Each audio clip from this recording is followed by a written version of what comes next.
watching footy fantasy. It is sure say the thing go beat your football needs. Banter from rivalries, he sure you go receive. From EPL to Champions League, your eyes go see. It's footy fantasy. Yeah, watching footy fantasy. Footy fantasy. It is sure say the thing go meet your football need. Your football need. Banter from rivalries, he sure you go receive. Sure you go receive. From EPL to Champions League, your eyes go see. Your eyes go see. It's footy fantasy. Footy fantasy.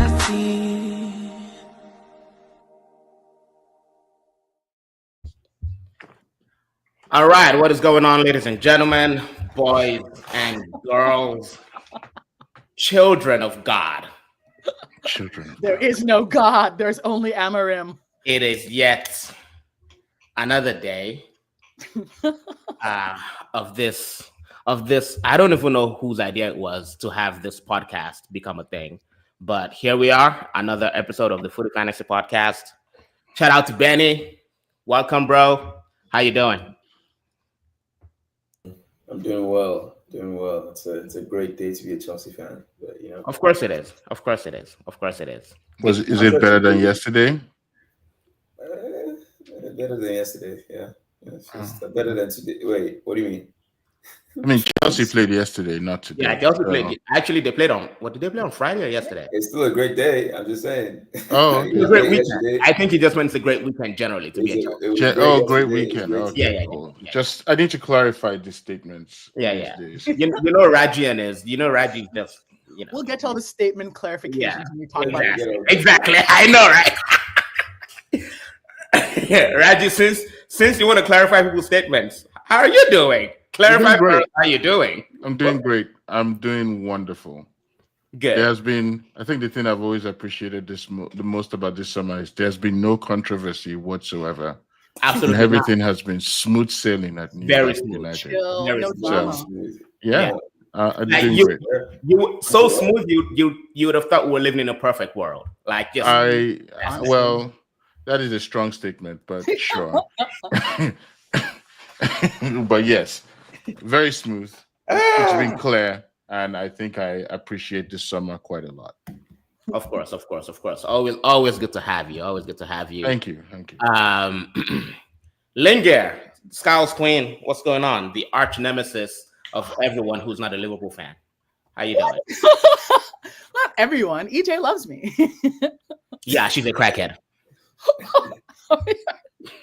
Shots fired once again at our editor, in fact. I'm doing well. I mean, it's like the glowing feeling when you haven't seen your team play. Like what I remembered last week, is that like I'm so excited for the football season to start, and then you sit there watching a game and you just feel sick and it's so stressful. So I've been like chilling, I've been like social, going out, and then tomorrow we'll really get to the stress.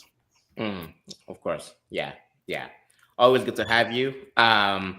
Just some housekeeping very quickly. We have a lot to discuss today, and I have the unenviable task of ending this podcast at exactly 1 hour, and I plan to do so. So if I cut you off, it's not because I hate you. Well, in Linger's case, maybe that's why. But I actually do have quite a hard. People in the comments, defend me, protect me, sound off. No. There's no. You are forgetting that I control the comments too. I can delete. Are you out there? But guys, yeah, we're on YouTube. I think we hit 2,000 subscribers. If I'm not wrong, Ayo, you can confirm in the chat. But YouTube, Footy Fantasy, and on Twitter, we are at Footy80 Fantasy. On Instagram, it is Fantasy Footy, and our theme music was prepared by our very own Saji, and his IG is SJ Music. I want us to talk about like the previews and reviews of matches that have happened before we go into. I feel like the Isak conversation is going to dominate most of today's time. Really? But, I thought we were going to talk about Manchester United. Yeah. I want to review. Let's do the review. So let's do the reviews first. So the reviews of the games that happened this weekend, and a preview of the Newcastle Liverpool game tomorrow, and then we can dedicate the last half to talking about Alexander Isak. So, Beautiful. Benny, since your team did the honors of starting the winning train this weekend, tell me about how you felt, especially because my understanding was that Cole Palmer had some type of mysterious injury right before the game. Yeah. I don't know what it is. Maybe he ate too much cake or something. But honestly, I wasn't too worried when I saw the lineup. With Esteval and some of the guys there. And because honestly, first of all, I wasn't worried about the game. It's West Ham. It's a Graham Potter side. I didn't expect fireworks, especially given how they just capitulated the first game day one. I was pretty confident that we would get something from this game. Now something became a lot of things, so that was really good. And honestly, personally, every time Chelsea does well now, and even though that's not the case, because I'm a huge Chelsea fan. Whenever they do well, I'm happy. Anytime Chelsea does well, people try to bring me back to my comments in the old early Todd Bowley period, where I was just going in on Clear Lake and how they're terrible and everything. And now it seems like the process is starting to work. So it's like egg on my face. But I don't think it's officially going to be egg in my face until we win something like, a Premier League or a trophy this season. Then officially I will accept Clear Lake. But it was a good game. It was a good game. And I was very happy about the set piece goals. I know I'm not Arsenal, so I know we don't really practice how to foul goalies during corner kicks. But I was really happy about multiple set piece goals because it just says that maybe we're improving something, or maybe West Ham just sucked that much, which they're bad, which is a very, very high likelihood. I think it is. I think it is more of the latter. They're very bad. They're so bad. I actually think my team can beat them. But before we move on, I wonder why is your club not in the conversation for Donnarumma? I don't think we pay enough. I think we have a wage structure that is not wages. Yeah, we have a very. If there's any team that needs a goalkeeper and that can pay, it's probably Chelsea. Because I hear you guys don't like Robert Sanchez, you don't like Jorgensen or whatever that guy's name is. Well, we have like 8 keepers on file, or we had 8 or 7. I'm sure we can just like flip a coin or roll a die and just pick one keeper. But Sanchez, for his flaws, honestly, he saves us some crucial points. He's got this like Rico Suave type whatever about him. Like he wants to do the magnificent dive and everything.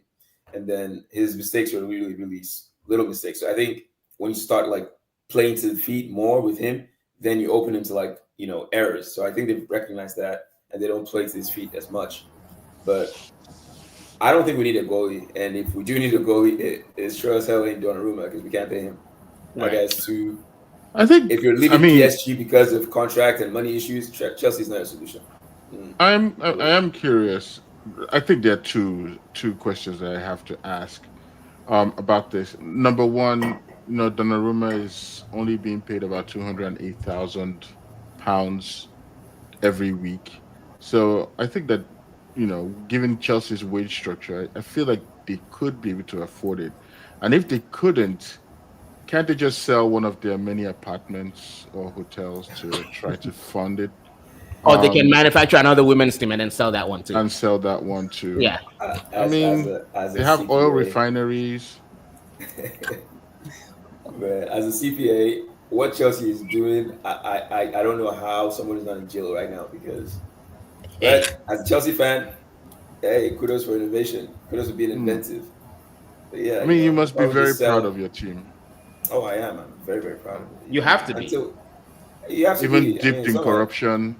Yeah, bro. This guy is a trained public accountant. If he cannot find any legal justification for what his club is doing, brother, those guys must be doing some crazy accounting acrobatic nonsense. They like push that line to the end. And it's like I think it's forced. See, notice how the Premier League is like rewriting its laws almost every year. That's Chelsea lobbyists. That's Chelsea lobbying. And you have to ask yourself, when Newcastle got bought, it was so quick to stop Newcastle from doing all of the funding, but they forgot that the real crime masters are Chelsea. Yeah, But Chelsea. I'm happy for your team. You guys won. That was a great victory yesterday, but I don't think it counts for anything because a lot of the goals were just wasted West Ham defending nonsense. Some of them were corner kicks that people just tapped in. Look at Caicedo's goal. It was fascinating, but I don't think it tells us too much about how Chelsea is going to do for the rest of the season. Remind me again how much a goal is worth. Like if we score like a blinder from a screamer from the middle of the field and a tap in, is it worth more if you score a screamer from the middle of the field? And now I'm not actually even talking about the quality of the goals. I think the goals were great. I think that the header from your striker, all of the goals that were scored, all of them were just rough. But it doesn't really matter. My point was that West Ham is not a true indicator of the strength of Chelsea. And I think that it would be interesting to see when they play a better team. Maybe like Fulham, PSG, given how difficult it was for Manchester United to beat them. United. All right, I'm gonna take comments. See, I like how Raji tries to take shots at Manchester United. He takes shots in a calm voice. He's he's one of chill about it. Like, is this guy is he throwing shade or? And what's so mad about Raji's team is this, brother? I'm not your rival, bro. I'm not your rival. Sunderland is back in the Premier League. Sunderland is back in the Premier League. Those are those are your rivals, bro. You are still, bro. This guy thinks because he wears black and white, he's Juventus. Nah, bro, you're Udinese. Your team is Udinese, bro. That's what you are. Tom FC, fam. That is exactly what your team is. This guy just throwing shots. Me, a whole me, Manchester United, brother. I'm gonna take comments calmly as well. I am going to take comments. Crazy. All right. Happy Sunday, Kwame. Cheer up, child of God. Some of you are children of the devil. You just don't know. Aya goes, Linger. We're thankful no brunching today. Yeah, Linger is usually at brunch. Always at brunch. I was always at the pod and I'm at brunch. Yeah, she's right now she's usually halfway drunk too. That's true. Yes, I just confirmed. Yeah, we hit 2K when road to 2,500 people. Awesome. Benny, are you ready to apologize to Clear Lake? Oh, I think Benny already addressed that. Not yet. Maybe like end of season, Benny. Is that what we're? Yeah. Okay. Because the streets are not going to forget. Just so you know. Alago, stylish shots fired at Arsenal by Benny. CRZ cornered them. Yeah. Again goes Chelsea on breaking any PR rules. To be fair, well, they're not breaking the rules because the rules keep getting amended to fit whatever agenda they're about to. The rules not breaking, they're bending the hell out of it though. Exactly.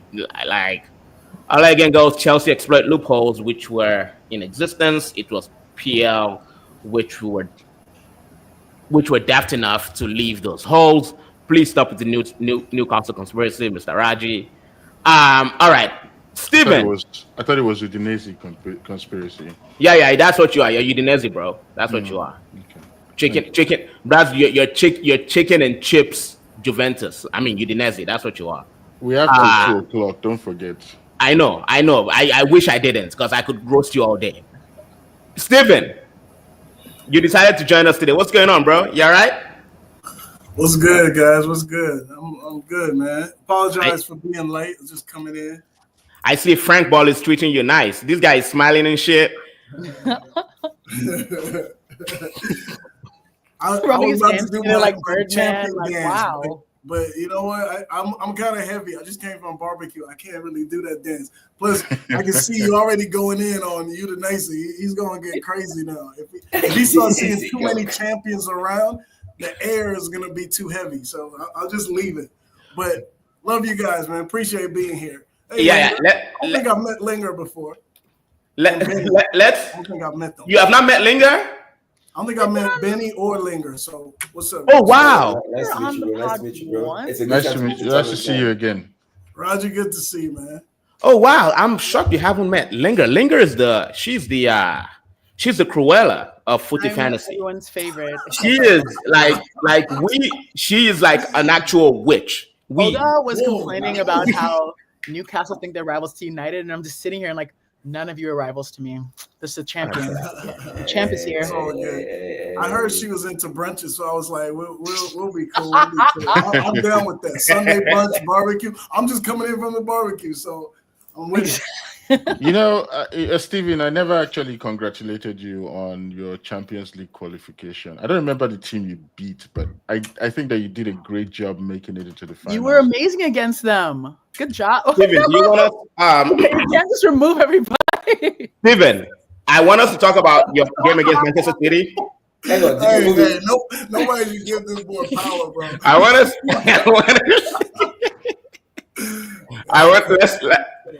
Steven, let's talk about your game against Man City yesterday. Is it because I mean you guys are no strangers to beating Pep 10 times now? Right, like, but is this Frank ball or are you still waiting? Is this Frank ball? I think there were two things that happened. Of course, we're getting a little new manager bounce. I don't even like to talk about Frank ball because there's something that's happening in these first two games. The way we compact to defend is very interesting with the intensity that we do it at. And I don't know if that's something about what he's doing or just the normal reaction of players to a new manager. So I love the way we're doing it. Everybody's pressing they're running it like horses out there. Everybody's pressing like they don't know we still got about 40 games to play over this season. Everybody's just balling. Everybody running hard. I saw Richarlison last week. He scored two goals of the season and then hurt his leg. One game. Right. I said, bro, relax, man. It's still the first game because we know he's injury prone. So I was happy to see him back. So anyway, that's one thing happening. Second thing happening is y'all know Pep is going through a divorce, man. Let's not act like I thought they got back together. Let's not act like these custody battles don't affect people on a professional level. Something's going on with Pep and Man City. We all know they've been going through a funk. So I thought they were back together, bro. They got back together. I'm not. Oh, okay. Maybe I'm late on that, but that funk that Man City is going through. Yeah, I think it comes out in some of the player choices that he makes. For example, in the first game, I saw that they had in the midfield Reinders, Nico. Of course, Nico's no Rodri, but it's Nico, Reinders, and Silva. But in this game, he brought out Cherky against us. And Cherky, Reinders, I just don't think are the midfield. They're more creative midfielders. So I don't think they were up for the battle against our midfield. See, our midfield, we changed from something more creative last week. We had Gray, we had Sar, Bergvall. This time against City, Frank got Palhinha there. We brought Betancourt back. So we just had a more solid midfield. I don't know why Pep wasn't prepared for that. I have no idea what Cherky was doing starting that game. And I think we saw it in the way that the work rate, the difference in work rate between both midfields, especially off the ball. I mean, Cherky as a player scored a great goal the week before, did he not? Yeah, but I love him as a player, but I don't think he brings much when we talk about the work rate, intensity, defensive side for the Premiership game. I'm saying this like people might think, oh, maybe I'm thinking too much of Spurs to say this, but I don't think he has any business starting against us in these first few games. He's the kind of player you play against Burnley, against Manchester United, Sunderland, Linger against United, not against Spurs. Continue. Yeah, not against Spurs, especially with this new manager bounce that we're doing. Right. But I'm reserving my full judgment. Remember, Ange's tenure started with, I think he won every game. Yeah. His first month, we were top of the league. Yeah, he went 10. He had 10 straight wins. Did he not? 10. Yeah, the first month. But the first month was crazy. He was top of the league. Even our under 18s were top of the league. Our Premiership 2 team was top of the league. Ange's first month. So you can't really look at nothing these first 2 weeks, but it's enjoyable to watch. But at the very least, the crazy high line is not like, that crackhead high line is gone. So yeah, we'll see. Even that, we'll see. I'm waiting to see. See, because Frank, I don't think is a crackhead, but you got to wait for the crackhead moments to see how I he's think going to see whether you got that's true. I You hear understand you. what I mean? Let's hear say you. we go into a game, we're playing against Liverpool, we're 4-0 down. Is he going to keep that high line? That's crackhead behavior. That's crackhead behavior. Man, we're going to see where we are when those opportunities rise up. Yeah, I have to stand up for crackheads here. I think we're besmirching their. Are you sure No, you want to poor crackheads. What did they do to get any of this? It's like, man, you're just trying to live life. Life is hard, man. listen, it's okay. It's fine. Shout out to the crackheads out there. Yeah, the only thing is, shout out to them, not shout out to them. Yeah. The only like what we're doing was not shouting them out. We're like kicking them down. No, we're not kicking them down. We're just saying that everybody has a place, and that's not the place for a crackhead. I wouldn't trust, my. If I have an actual crackhead or Amarim, who would win the game against Fulham? I would actually have an actual crackhead. Rather than, but then I have one. He is an actual crackhead. What are you talking about? Anyway, let's move on to Newcastle versus Liverpool. We're done. Well, I think I will say something about the Spurs game. I do think that there's historical context in this. Spurs have technically always found it a little easier against Manchester City, but I do think that we have to give them props for the what do you call it? The midfield setup, like Steven said, they looked a lot more solid than they did in the last few seasons, and because of that, they were able to absorb the pressure and push on relatively quickly. So I think that there is a lot to be said about how Tottenham is set up right now. So yeah. But it's still too early. Yeah, of course. You gotta win to have the perfect reason to bottle. So just keep winning. That's true. That's true. Yeah. I mean, there's only one team that is bottling things now. Anyway, let's move on. We're done. We're done reviewing all the games. Now let's go to previewing Newcastle Liverpool. I call it the Injera Derby. And if what is the Injera Derby? That sounds Kenyan. If you know anything about Ethiopia and Eritrea, I don't. Okay. Don't. Well, the staple food on that part of our continent is injera, you cannot eat any kind of Ethiopian or Eritrean food without the injera bread. It's like a spongy type of bread. So that's what I call tomorrow's game, the Injera Derby. How many Kenyans or how many Ethiopians or Eritreans are playing tomorrow? No, you know what's crazy? The Eritrean that is playing is not actually playing. That's how crazy it is. It's an Injera Derby, but the person who owns the Injera is not even on the field. Exactly. So let's talk about that. Are we saying that he's going to spend this time eating injera? Is that what he's doing? He's just serving it. He's just serving it this time. That's why he's not playing. This is a Manchester United, what do you call it? Served statement, and it's always as confusing as you would think. Hey, at least I have somebody that wants to play on the field. That. Are we talking about Garnacho? At least I have somebody. At least I have somebody that's going to play football. Are we talking about Garnacho? So let's talk about your Man, you can have that trees. We're not going to go into the saga just yet in the statement. But let's go into the game tomorrow. Let's talk about the game.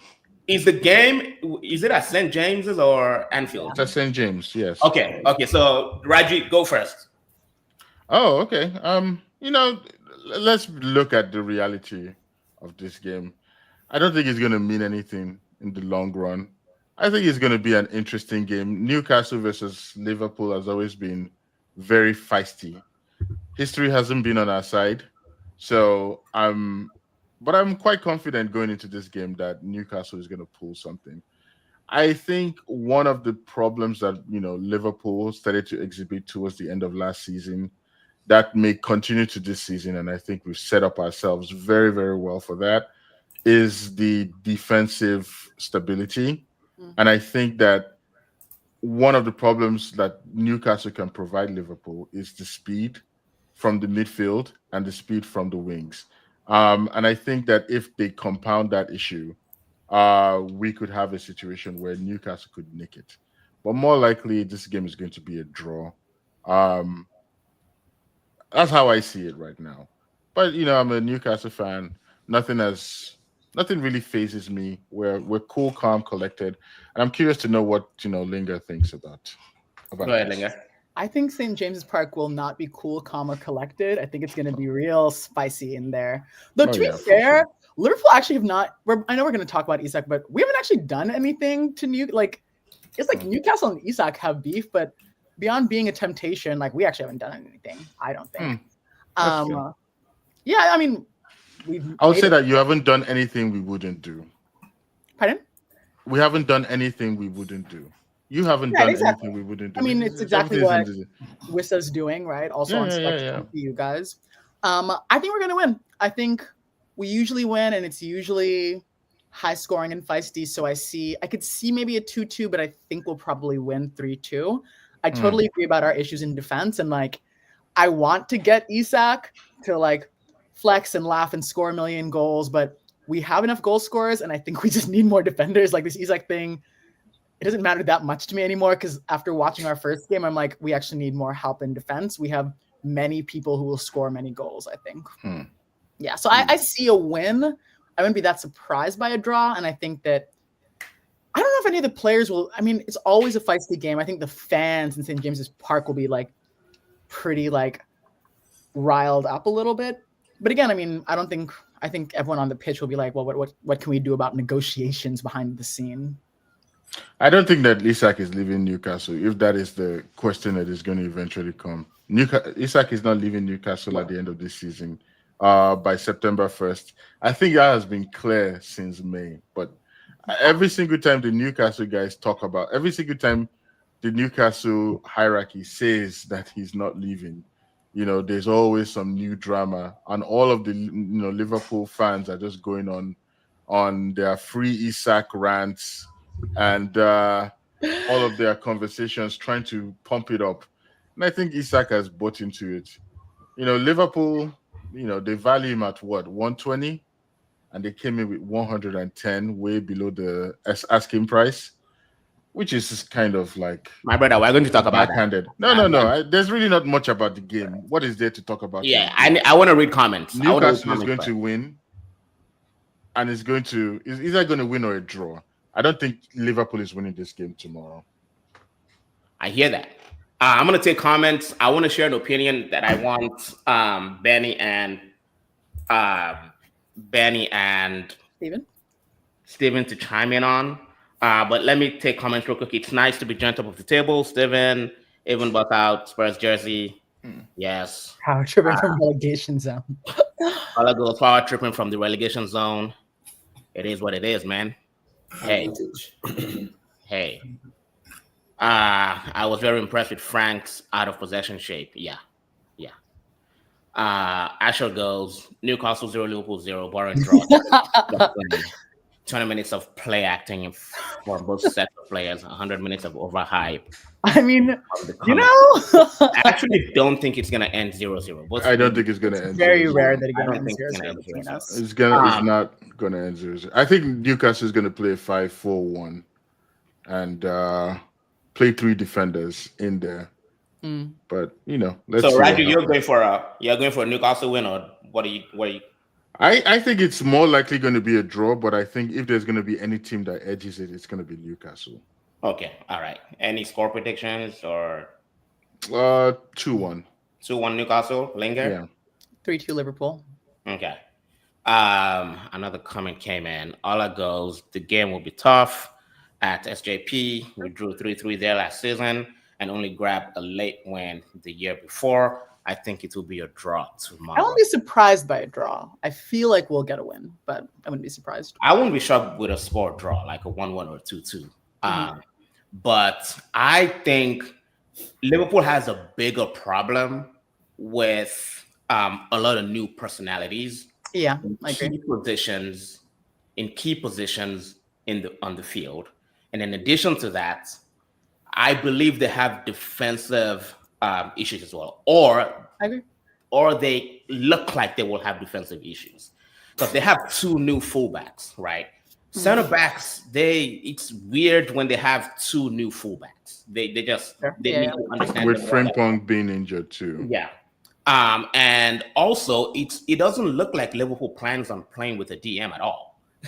So in addition to two new fullbacks, Van Dijk is aging. He's still great, but he's aging.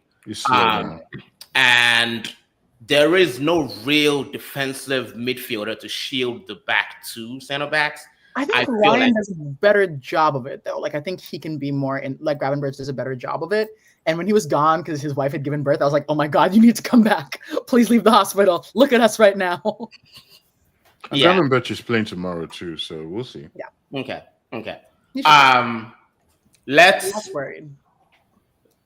start with now let's go to this Isak conversation. The statement, the response from the club. I actually don't think the club needed to respond to it, but that's just me. Let's start with disinterested parties. Uninterested. What's the word? Is it uninterested? Uninterested parties. Benny, what do you make of this Isak thing? Like, I mean, I know you're pretty institutional when it comes to like things like this. You like the institutional. And he's like, me? I don't know about institutional. I mean, you sound like I just follow the bosses. No. I think I do think that at this point, is the relationship salvageable? I don't think it is, because now talking about promises broken or whatever, there's no way we can't like corroborate that either side on either side. So just let him go. Like, and it's actually shocking to me that a Saudi-owned team can't like satisfy a player, at least with money or something. At this point, if he's not into the money, if he's not into the goal or the vision of the club, let him go.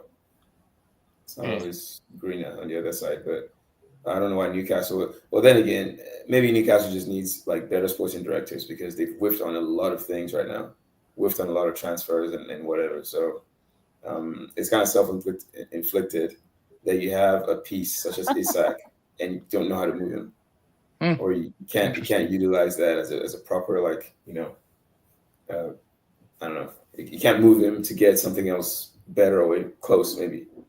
So that's poor management right there from Newcastle. Anyway, love to see it. I was actually one of those that thought that Newcastle would like rise to the top with the new influx of money, but clearly they have a long way to go. Yeah. Well, I mean, talking about sporting directors, we stole the sporting director and then let him go 5 months after. Steven, where's your head at with this whole Isak thing? I actually think I'm a very interested party, actually. Oh, okay. Where Isak is makes a lot of difference to where Tottenham is. I always think that good strikers for mid-table teams like Newcastle, or let me say one of the lesser teams, is great for that top 4, top 6 battle. I agree. Because he's a striker that can take points away from the big dogs. Yes. So if you look at, for example, that 3-3 draw last year, right? They need Isak to have a 3-3 draw with Liverpool. If you don't have an Isak, there are much less chances of a 3-3 draw happening. You probably lose. Where are you going to get the goals? I think they had Gordon, Elanga up front, and I can't remember who was the other one last week. So Harvey Barnes or something? Was it Barnes? Exactly. All good players, but they end up with I don't think they've scored yet. I don't think they scored. Did they score in that draw? The first game of the season? No.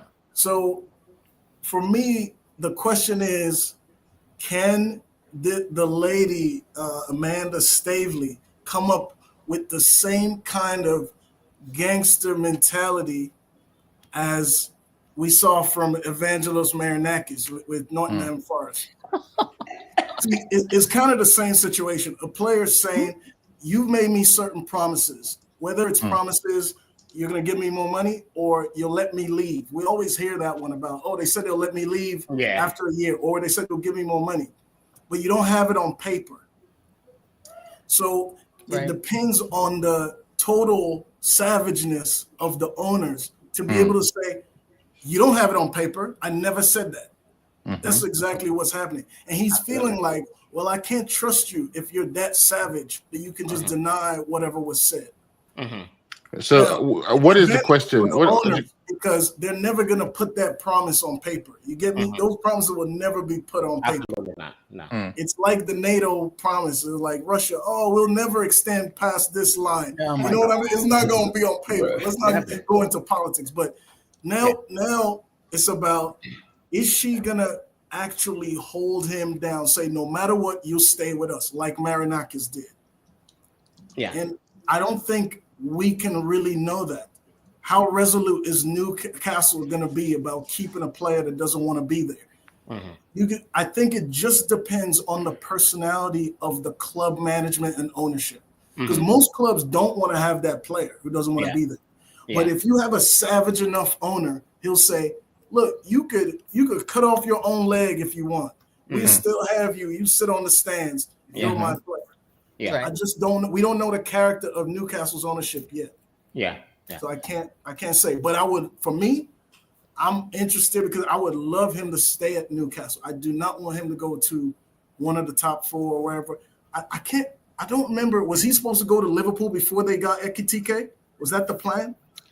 There's this whole beginning of summer thing where everyone assumed different people would go to different places, and they thought Newcastle would get Ekitike and Liverpool would get Isak. And then it was a lot of different rumors and speculation about interest. So I've heard that we actually wanted Ekitike from like January, and it wasn't like randomly we're going to get him because we can't get Isak, which is how it was played.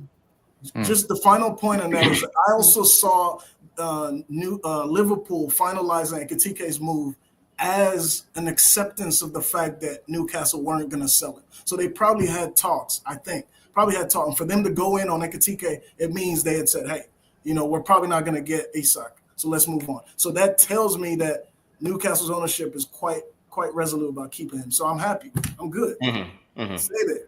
What I heard was that the manner, the language like from David Ornstein or whatever was like the manner of Newcastle's refusal has made Liverpool accept that like there is, they were not. I mean, we went in for less than his value, but there's a lot around that, like the manner of how Newcastle was like, no.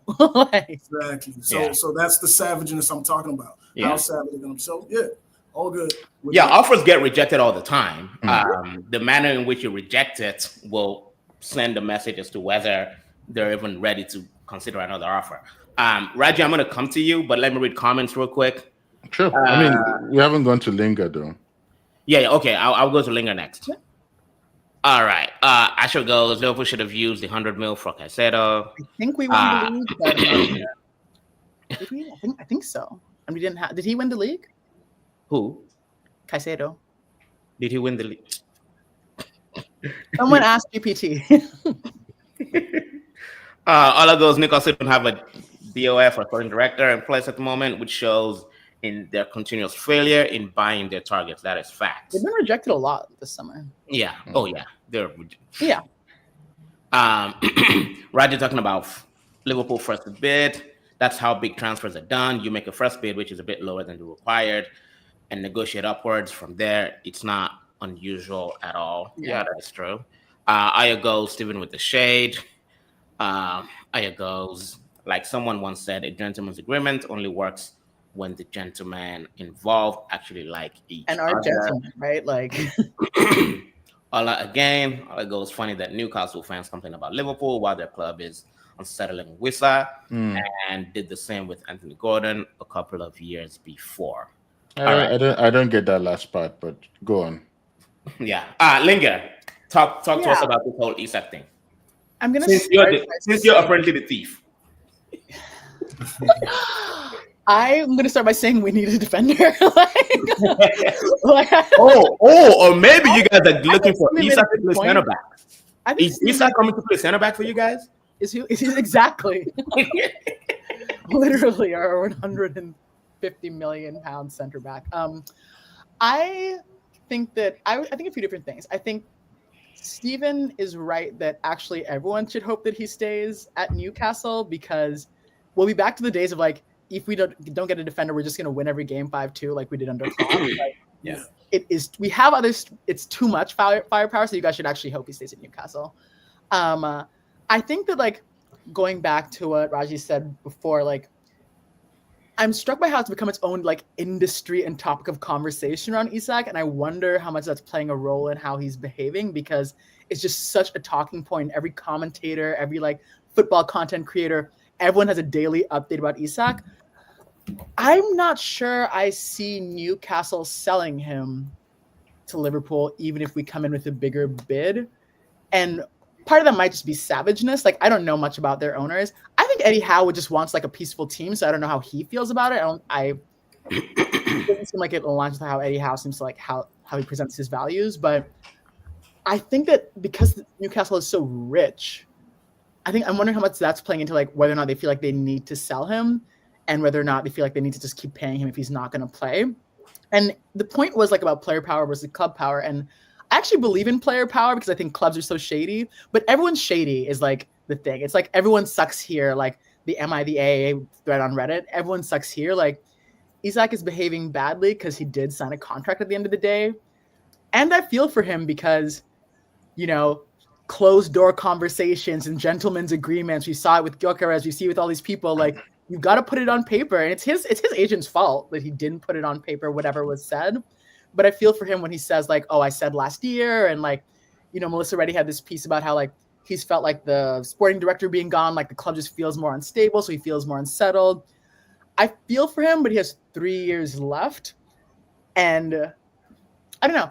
I think my 2 cents is I would like to get him. He's not my biggest priority. And I spent a lot of the summer assuming we would get him, but I actually just feel like he's actually going to stay now. Yeah. Like I thought he was going to come, but it's gotten so messy that I feel like he actually stays. I just think, for me, I just don't. And Raji, this is your club. I'm sure you're gonna have a lot of opinions on this, but I just don't see what the problem is here. Why are people making it seem like Isak is being treated horribly? The young man signed a contract, right? And he signed a very lucrative contract. And the thing about football, if news flash, football is all about contracts, right? Harry Kane wanted to leave Spurs, and Liverpool was like, "Nah, bro, nah." Like, we shook hands. Levy had a gentleman's agreement. Levy had a gentleman's agreement with Harry Kane. Yeah. Guess what? He's like, "Bro, no, you're not doing it." And there's no, I'm not sure why people expect institutions, commercial institutions like football clubs, to bend the way they do things at the whim of every single player. At the end of the day, the institution has to be bigger than the individual. Yeah. It doesn't matter, right? So if you have a player who has signed a contract and he's talking about, oh yeah, I want to leave. Yeah, we have a gentleman's agreement. Well, with all due respect, try to get that agreement in writing, right? Because there's such a thing as an addendum to a contract that does, in fact, amend terms of the existing contract. If it was that serious, brother, go back to the negotiating table and amend the contract. Bro, there's a shitload of, I've seen contracts that have 26 amendments. There's an endless number of amendments that you can have. Amend it, right? No. And then if you feel, get out of here. And then if you feel like, oh, I'm being treated, well, look, the club is actually paying you to be available to play, right? So they can decide, you know what, bro? We don't feel like playing you, man. We don't want to play you. We don't think you're good enough. We don't think you're good for the dressing room. That's fine. They're paying you. I complain every single day that Burger King Luke Shaw sat down for 8 years. 10 years he has been at my club. 10 years he has been at my club. This guy's been collecting salary. Just chopping money. Chopping. Injury, no injury. Today his toe is broken. Tomorrow his hamstring is not working. Tomorrow his stomach is flat. Brother, I set him off. We have to stop at one. Paid, bro. Stop for days. Bro, he's getting paid. So I think football has become so commercialized with the involvement of agents, with like sponsorship deals. Brother, all these things are it's all commercialized. You can get paid for pretty much anything you want to get paid for if the club wants you that bad. Right? They enshrine these things into contractual clauses. So if the same contract that gave you £200,000 per week or whatever salary they're putting you on, if that same contract says you're tied to us for 3 years, brother, you're tied for 3 years. You're tied for 3 years. It's okay. And if the club is not willing to sell, well then guess what? You're not leaving, right? And when your contract expires, you can decide to go elsewhere. The only thing that is crazy about this Isak thing is that, look, everybody wants, him to do well and go win. Liverpool is more likely to win a Premier League or a Champions League than Newcastle. That's fine. Well, maybe you should have signed a 1-year contract. How about that? Maybe you should have signed a 1-year or a 2-year contract. And guess what?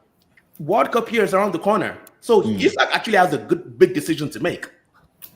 He has a big decision to make. Am I going to keep throwing my toys out the pram? Or am I actually going to go and train and play football? That way I can go play at the World Cup. So I feel like the ball is in his court. And I think, correct me if I'm wrong, Eddie Howe actually said it. It was like, well, we still want to, want him to be part of the squad. We'll welcome him back with open arms. Yeah, we'll welcome him back. So the ball is lucky, bro. He's lucky that the club hasn't actually shut the door on him. So it's his call. Do you want to play, or do you not want to play? It's your call. Newcastle fans love this guy. They love him so much that if he wakes up tomorrow and is like, you know what, I changed my mind, now I want to play, they'll be singing his name again. No, I think you're overstepping. So? All right, go ahead. You're overstepping your bounds. Go ahead. I don't know. I will say a number of I'll just correct a couple of things. Amanda Stavely hasn't worked at Newcastle since 2024. The issue that happened was Amanda Stavely promised him a new contract, but a contract was terminated in 2024. And as a result, when they brought in the new director of football, who clashed with Eddie Howe and who wanted to make a big name for himself, that was the drama last summer. One of the things he said was that he was going to dismiss Alexander Isak's need for a new contract because he felt like he had 4 years left on the contract, and since we were dealing with PSR issues last summer, that we should table that and deal with it at another time.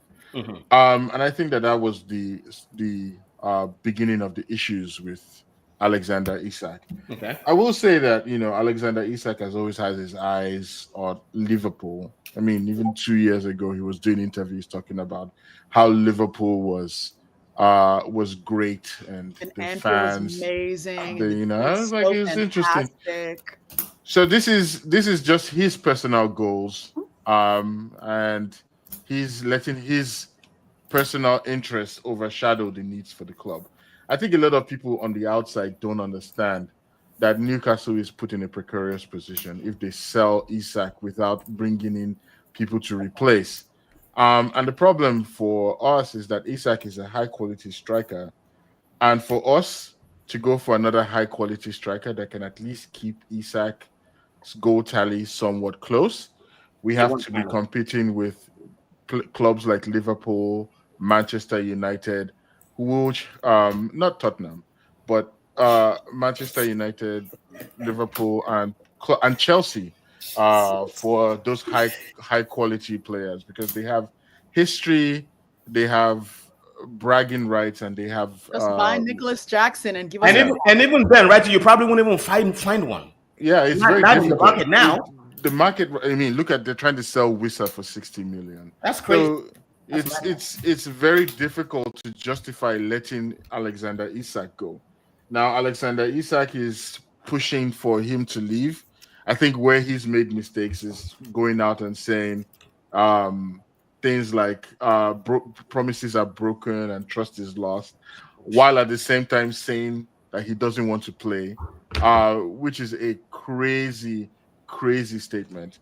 And I think that even within the team, 5 minutes after posting that um, ridiculous statement, Bruno Guimaraes posted a picture of himself, captain, looking sternly into the camera as his story. So there's rumblings within the squad about Alexander Isak, and I don't think that Alexander Isak was already vibing very well with the players, especially towards the end of last season. If you watch the last few games, you would see that a lot of the times they weren't passing to him, and especially, I mean, I think that it's body language. After everything just started to go down after the Carabao Cup, not necessarily like it was instant.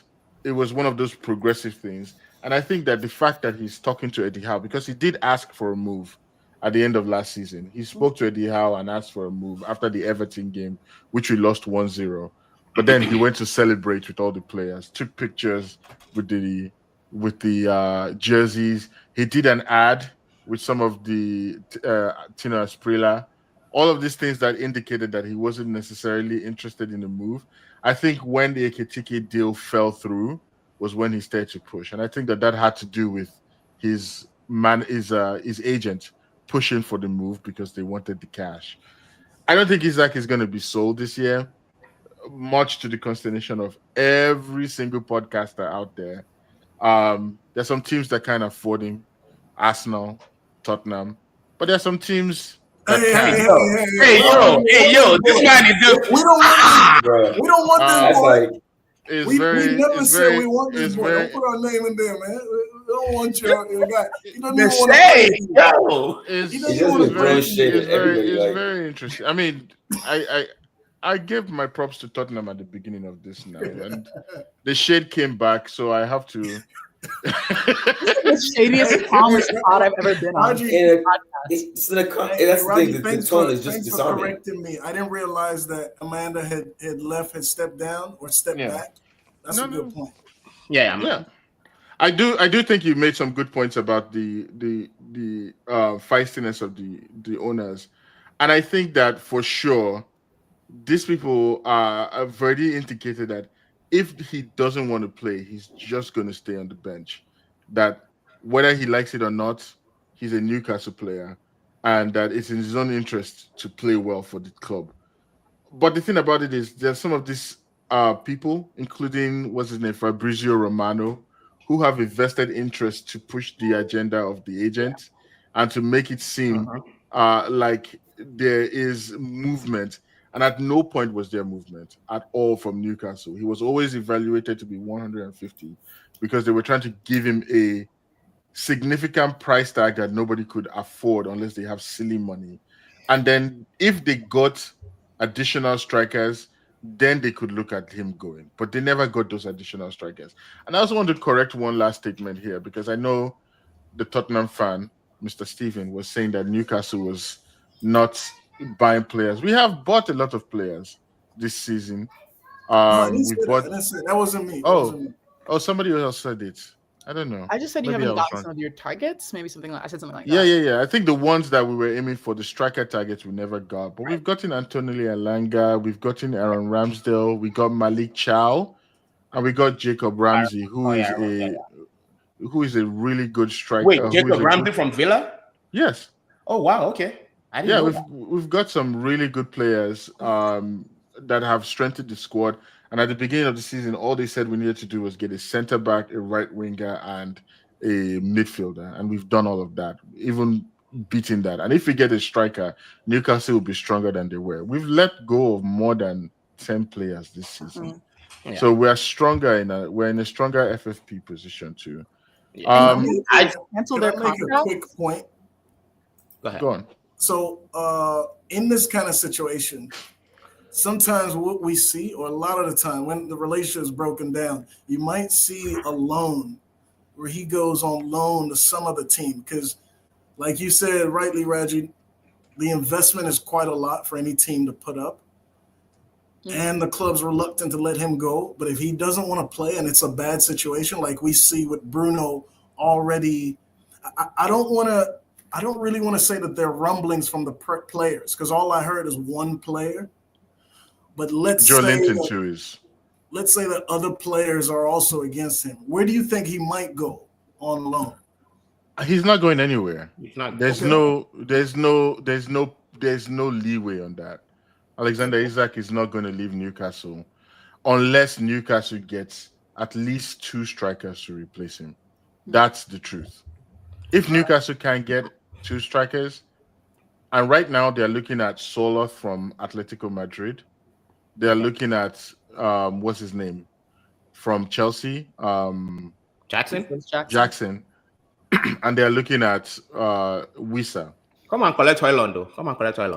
Thank you very much. Okay, all right. I'm guessing that's enough. I'm gonna take comments. Because we have to wrap up pretty soon, guys. And where is no. Ola goes, Ekitike was already in play for Liverpool early 2025. Newcastle only came very late when Liverpool were wrapping up that deal. That's nonsense. Newcastle has been in for Ekitike for almost 3 years, but he keeps. Oh wow! Yeah, we tried to get him before PSG. He almost signed the contract, and PSG came for him. And then when he moved to Germany, Newcastle was in PSR problems, so we couldn't get him then. So yeah. That statement is quite ridiculous, but Sapo has been talking nonsense all through this whole chat. So let's leave it. All again goes. We need both center back and striker. At the moment, we have only 4 senior forwards. An injury to any of them, and we'll really be short up front. Salah is also away for 6 weeks for AFCON. Nobody they play AFCON, Jare. Even me, I'm losing Onana for AFCON. You'll take him to the airport yourself. Our comment clubs don't honor contracts too, though. They push players out even when they don't want to leave. Chelsea. Chelsea. That's bullshit. I'm sorry, with all due respect. Like I said, he's just been saying nonsense. But the problem is this. Like the club still holds the power, right? And the way players surrender those powers to the club during contract negotiations, that's only because they're paying them to. That's how it works. You can't say the club is pushing out a player when the club is actually staying true to the promise to pay however many £1,000 per month or per week. So I hear that. Yeah, sure, they get pushed out, but what else? They don't get terminated. They don't stop paying them even if they don't play them. There's no guarantee. That's part of the reason why I'm still paying for Jadon Sancho. What are you talking about? I think that's you can't just push them out. Yeah, even when you terminate their contract, you still pay them. I do think that Mr. Sapo has been doing some crack, and his mind is quite. And I have a lot of respect for crackheads. It has been a spicy episode. All right, let's go to. Let's go to that. Too much respect for crack, man. I'm starting to be worried, bro. Man, I talked about crack so long. There's so much. Because oh shoot, there's a lot of comments. Toby goes, United needs Jackson. Fuck off, bro. Yes, I agree. Toby goes, how does Cameroon have 5 strikers and still needs Maguire up front? Toby, fuck off, bro. Just leave us alone. Jesus Christ. Demonetized now, guys. My God. Asher goes, has Newcastle ever been for a player with other big teams and they've won? I don't think that. That doesn't. We had Tonali and Malik Chow. We wanted Gordon as well. Yeah, I don't know. You can say the same. Tonali, you guys Tonali, Malik Chow. Tonali, you went to bail out AC Milan for financial issues. That's why they sold him to you. But Juventus also wanted him too. Juventus is the same financial quagmire as AC Milan or close. Now, they were big players. Newcastle came with Saudi money for him. Yeah, as a leverage buyout, pretty much. Olago's PSR. I mean, Newcastle were in PSR problems, so Liverpool came in and worked on the deal. Raji, calm down with the insults. We look good at the movie. I don't think that these things are necessarily insults. Raji, don't worry. I will defend you. I will put you back on. Don't worry. I do not feel. Like they're As it goes, don't Chelsea. forget you're the first person that kicked me out too. So Yeah, exactly. That just shows you it's equal opportunity crackheadism. it's You know, fine. Chelsea put Maluda in under 21 for 2 seasons. Okay, kudos and donkey. Kudos and donkey. I already have my donkey. My donkey is Ruben Amorim. Like a manager that I don't even know where to begin with this man. This man is a scammer. This man is a crackhead. In fact, this man actually should. When Ollie was here, I said Ollie wasn't good enough to coach elementary school football. Brother, this man should be banned from ever touching any circular object. Swear to God. This guy, what do you expect of a coach that comes in that comes into like a sinking ship type of situation? Stop the bleeding, right? Stop the bleeding. Defend compactly, and just put your best players in the best positions. That's it. This man has failed on the 2 most elementary tasks, and you're telling me to trust him. He has 8 more games until he leaves to go back to Portugal. All right. Kudos. Oh shit! Sorry, kudos. I have no kudos. I actually have no kudos. So Linger, I'm gonna start with you. Kudos. Start with you. Donkey is Ruben Amorim, but also kudos to him because he's keeping things fun in my life. Like I think my brother is literally like he's lost oxygen to his brain watching Manchester United, and I love it. Kudos goes to Spurs. I mean, they've beaten City like the second most after us. Like, shout out to them. I used to be a half-hearted Spurs fan because of Son, but now I don't care. But still, kudos to you guys. Yeah, I agree with you. It's too late. I'm an LAFC fan now. I'm getting the kit. It's all good. Yeah. Linger, I see brunch in our feature. You know, I just love it. I love it, man. I'm telling you, what can I do? All right, Steven, who's your kudos? All right, it's so interesting what you said. Or comment, but anyway, kudos first is to that boy. Even though he plays for Arsenal, Max Bowman, man. I watched him a few times because I try to stay aware of everyone, especially the PL2 teams and sometimes under 18. But since the preseason 2, I'm sure it's almost cliche, but you could not tell that this boy was 15 if you looked at him. The way he plays physically, how brave he is. And then if you see what happened yesterday, there was a lot of argument about did he trick the referee? Did anybody see the penalty that he won yesterday? No. It's did he trick the referee and get that penalty because he tried to dribble and he put his leg out. And I'm just like, if he didn't trick the referee and won a penalty in that way, beating a player, beating a defender, that's amazing. But if he did trick the referee, that's amazing for a 15-year-old to do that. Yeah. To have that reaction, to know to do that. If you guys have played, like, that's just wild, you know. I love him. I'd love him as a 15-year-old. Who knows what's going to happen to him? But kudos at this Barcelona time. Barcelona is going to buy him. Donkey. My donkey of the week, I actually agree with you, Ola Kwame, big time. Because remember, we were having these discussions about Amorim, especially around the end of last season, how it was kind of going bad for both of our teams. Yeah. And we were having a discussion about if we fire Ange, who's coached badly but won the Europa and qualified for the Champions League. That makes United look stupid for keeping a coach who's just gotten to 16th? Yeah. And has nothing. 29 games managing. Yeah. Yeah, and has no other redeeming wins like at least Ange had, or no other redeeming reasons to have. So just to see him start the season, I think they lost last week, tied against Fulham. I don't want to go all out like you, to be honest, and say it's not going to work. But every sign that I'm seeing from this guy, I just don't. My brother, it's not going to work. I just don't. It's not going to work. He'll stay forever. It's not going to work. It's not going to work. It's not going to work. Because I need you to understand. Like, can you remove Linger? Okay. All right. That's me. Yeah, that's my point. Benny. Oh man. Benny, go ahead. Who's the kudos and who's the donkey? All right, donkey of the week for me. You got it out of there. Kudos. Well, let's start with kudos. Kudos of the week for me would go to my team, Chelsea. Yeah. You know, showing up and kind of setting the tone for the season.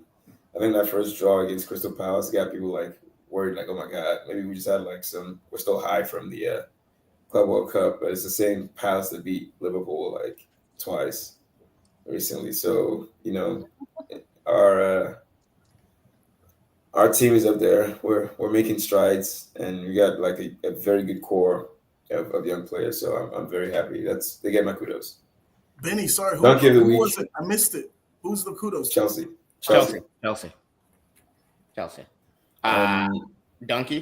Donkey would have to be an ex-Chelsea coach, Graham Potter, who was he's not lasting this season for sure. I'm not talking about the boys. The boys did everything. They put in all their effort. I think we should get something going. Who's gonna get sacked first, Amorim or Potter? We need to. I'm gonna go Potter first. Yeah. Raji, what are you saying? I know that Mr. Sapuloso is still kind of feisty in the background there, but I'll just go through my list real quick. Oh wow! I love this beef. I love it. Yeah, you know, when you bring me here, it's always fun. It's always fun. But I will say this: my donkey of the week is not to Amorim or Scamorim. My donkey of the week is Bruno Fernandes, who after the game is still whining about the referee touching him, and that's the reason why he missed the penalty. You know, if you guys had scored that penalty and won this game 2-1, this Scamorim anger would probably have subsided for another week, and you wouldn't be having the same problem. So I don't want us to remove the players' urgency from this conversation. And I think that as the captain of the team, you really should have a little bit more consistency with how you deal with something and stop whining. But yeah, and my kudos goes to Eddie Howe. I think Eddie Howe has gone through some extremely tough times this last 2 seasons, and for different reasons. And I think that his ability to control the narrative and maintain the chaos that happens at Newcastle, and it's inevitable, has been incredible. I watched his press conference on Friday, and he did a good job opening the door for Isak, something we've talked about in this conversation, and keeping everything great. So that's my list. Yeah. So. Let me take comments before we wrap up. Asher goes, what if Potter is the best man for United? Thunder fire you. Asher, go with it. Thunder will fire you. What next? Thunder will fire you. Ayo goes, Donkey is the insurance salesman Ineos and the top red for always practicing pretty privilege. Toby goes, Donkey is EPL. Donkey Kong Scamorim. All right, Toby. I don't disagree with you there, honestly. Ola goes, Donkey of the Week, Reggie and his Monuments Road Football Club, which gave him out to run at legit. You know what? Ayo goes, this is the spiciest episode in a long time. I thought Ola and I'd be arguing this episode, but not at all. I know. I don't mind spicy conversations. I always like taking shots at other teams. I think you should not come here and be comfortable. And I always appreciate, Steven and Benny taking it and giving it back, But there are some players who feel extremely privileged, like Mr. Sapuloso, who feels like they want to take shots. You should come on. Let's have these shots in person, and we can have the conversation. Are we setting up a fight? Nah, there's no fight now. What is pay-per-view? Because I'm here for violence. Yeah, I like violence. There's never a fight. Me and we're cool. I think I'm cool with every single person on here, but I've also experienced a lot of shit talking about Newcastle. And, I mean, look, at the end of the day, you're still Tom FC. Let's not get it twisted. Right? I mean, you are the fish and chips. You're the fish and chips Udinese, and you just happen to have a few more, Great British pound bills in your pocket. Right. How far do you have to look up from 16? That's okay. That's okay. To tell Newcastle United that. How far? Either way, like, brother, no. The crazy thing is this: I need a Sunderland fan on this podcast because that's who you should be talking to, not me, bro. I'm not your rival, bro. Nobody here is your rival, bro. We're not rivals, your rival just got back into the Premier League, I'm bro. so happy about Sunderland. Go and tackle them, man. What do you call them? Black Axe? Well, technically, we're all Champions League rivals except one person. So, just saying. And they could have made it up there, but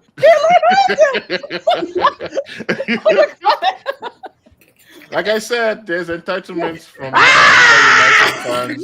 And it's so shocking when you're removed because you're suddenly out of it. I like that. Like, how did you go to 4? He said he was going to leave at 1:00, but he cannot. I gotta go, guys. I gotta go. I actually do have to go.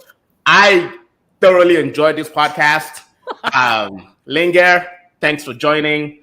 Always a pleasure. Aww. And I hate you with all the love in my heart. Fuck off. Benny, thanks for joining. I don't wish your team luck, but I know you guys are going to do well this season. So shout out to you. Steven, thanks for joining us, bro. Thank you. A pleasure. Nothing every weird to time. say? It's always fun and we have we cut a few laughs, but we also learn things too. It's amazing. I think Raji does a lot of work. Raji puts a lot of work into his research, looking at things in the league. So I actually, for one, I just want to say right now, pre-order. I'm buying my ticket for Ola getting on this show against Raji.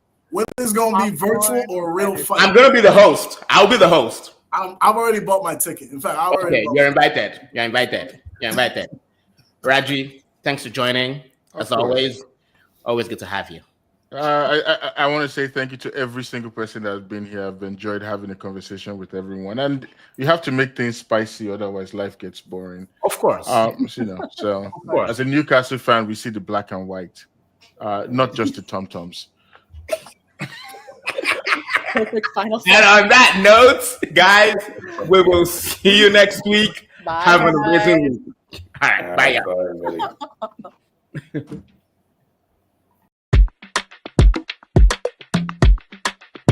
You're watching Footy Fantasy.